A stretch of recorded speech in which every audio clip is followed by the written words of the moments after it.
যে আমি বিগত 9 বছর ধরে আমার পরিবারের কোনো সদস্য সহ আমি নিজেও এক পিস ইলিশ মাছ খেতে পারিনি।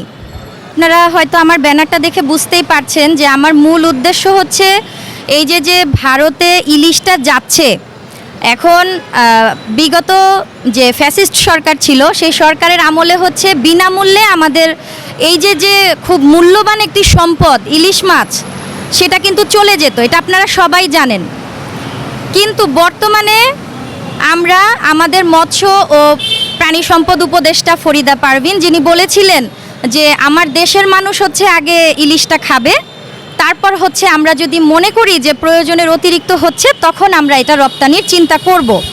কিন্তু বর্তমানে দেখা যাচ্ছে যে পূজা উপলক্ষে ভারত সরকার যে আবেদনটি করেছে সেই আবেদনের প্রেক্ষিতে তারা কিন্তু এটা দিতে তারা নিজেরাই ভেবে নিয়েছে যে তারা এটা দিবে।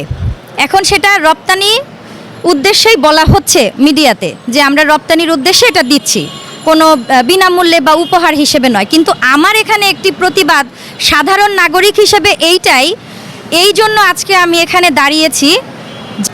তো আমার কথা হচ্ছে যে এই যে আপনারা প্রথমে বললেন যে দ্রব্যমূল্য ইলিশের মূল্যটা কমিয়ে যতদিন পর্যন্ত নিম্নবিত্ত মধ্যবিত্ত সবার পাতে ইলিশটা না পড়বে ততদিন আমরা এটা কোথাও দিব না।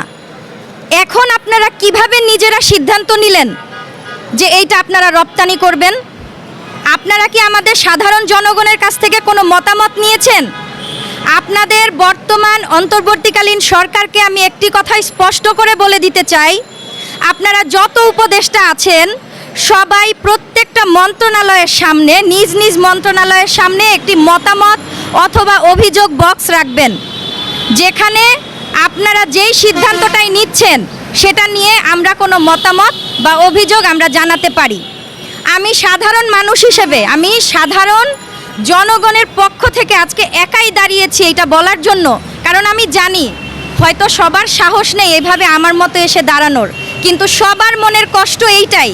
কারণ গতকালকে আমি কাউরান বাজারে যেয়ে দেখেছি 1100+ কেজির একটা ইলিশ মাছের উপরে 2.5 থেকে 3 কেজি পর্যন্ত সেটার কেজি মূল্য হচ্ছে 1990 টাকা, যেটাকে আমরা 2000 টাকা বলতে পারি।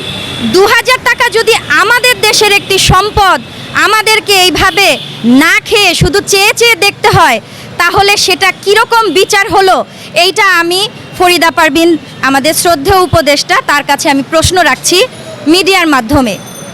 এবং আপনারা যে এই সিদ্ধান্তটা নিলেন আপনাদের উচিত ছিল আগামী 5 বছর এই ধরনের কোনো সিদ্ধান্ত না নেওয়া। কারণ আমি একজন সাধারণ মানুষ হিসেবে, আমি একজন চাকরিজীবী নারী হিসেবে যদি আমি আমার পরিবারকে 9 বছর একটা ইলিশ মাছ না খাওয়াতে পারি, আগামী 5 বছর যদি ভারত আমাদের বাংলাদেশের ইলিশ না খায় তাতে কতজন মৃত্যুবরণ করবে?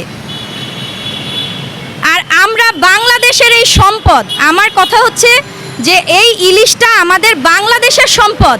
তো আমার সম্পদ, ব্যক্তিগত সম্পদ আমি তখনই রপ্তানি করব বা কাউকে আমি ফ্রিতে বা খুশি মনে দিয়ে দিব যখন সেটা আমার কাছে পর্যাপ্ত থাকবে এবং সেটা ব্যবহার করে আমি অভ্যস্ত এবং সেটা ব্যবহার করে হয়তো বা আমি পরিতৃপ্ত, সেই ক্ষেত্রে আমি সেটা দিতে পারি। কিন্তু আমাদের দেশে কি এখনও সেই অবস্থাটা এই মাত্র 1.5 মাসে তৈরি হয়েছে?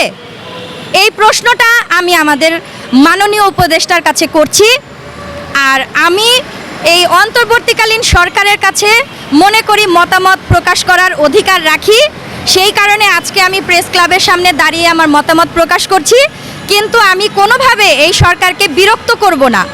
আমি আমার মতামতটা সবসময়ই এখানে এভাবে মিডিয়ার মাধ্যমে জানিয়ে যাব এবং আপনাদের মন্ত্রণালয়েও আমি আলাদাভাবে চিঠি পাঠাবো। তো আমি এইটাই অনুরোধ করব যে আপনারা একটু ভেবে দেখবেন যে কেন আপনারা রপ্তানি করছেন। উপদেষ্টারা বলছেন যে আমরা একদম ন্যূনতম একটি পরিমাণ পাঠাচ্ছি, আমার প্রয়োজন নাই, আমার যখন একদম উপচে পড়বে তখন আমি যে একটা সীমিত পরিসরে দিতে পারি, কিন্তু এখনো পর্যন্ত আমাদের সবার পাতে ইলিশটা পড়ে নাই। তাই আমার মনে হয় এই সিদ্ধান্তটা এখানে স্থগিত করা দরকার।